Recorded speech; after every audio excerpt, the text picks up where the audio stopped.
Hello, আসসালামু আলাইকুম। আমি আজকে রাইস কুকারে পোলাও রান্না করছি। আমি পেঁয়াজ ভাজি করে উঠায় রেখে ওটাকে আমি এখন ভাজি করতেছি।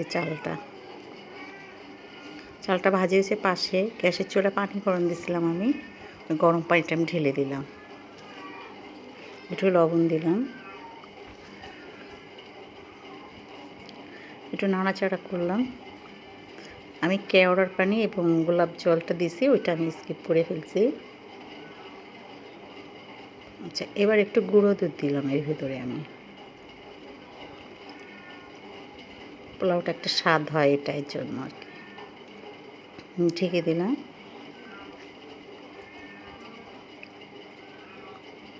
একটু লেবুর রস দিছি।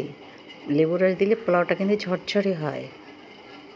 এই দেখেন, পোলাওটা অনেক সুন্দর হয়েছে রাইস কুকারে। পোলাওটা ঝরঝরে হয়ে গেল।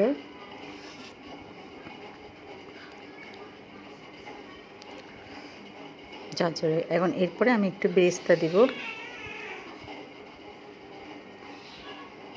ঘি দিয়ে দিলাম উপরে আর কি।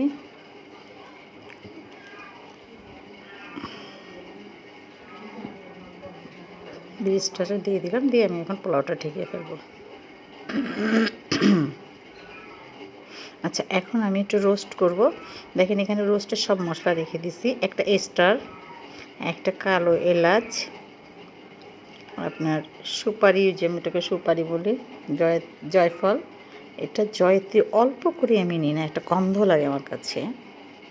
যেখানে বাদাম সব রকম, শাহি জিরা, পোস্ত, কাঁচামরিচ, পেঁয়াজ বেরেস্তা, এটা দিয়ে আমি ব্লেন্ডার করে ফেলবো। এটাকে সাদা গোলমরিচ, আমি কালোটা দেই না। এখন পেঁয়াজ ভেজে আমি ওটার ভিতরে আমি দিয়ে দিলাম, মুরগিটা ভেজে নেব আর কি।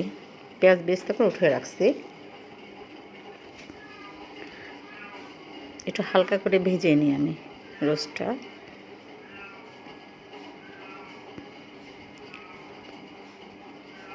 রোস্টটা ভাজা হয়ে গেছে, কড়াই দিলাম। কড়াই দিয়ে আমি পেঁয়াজটা দিয়ে দিলাম। পেঁয়াজটা একটু লাল হবে।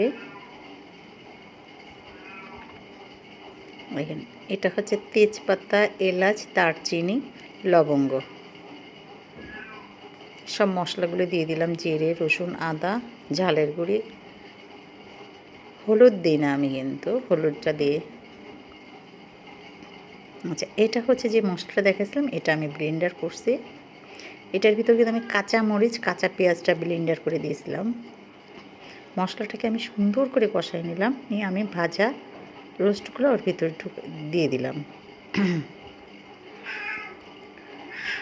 দেখেন, আমি একটু দুধ দিলাম, 1 মুখ।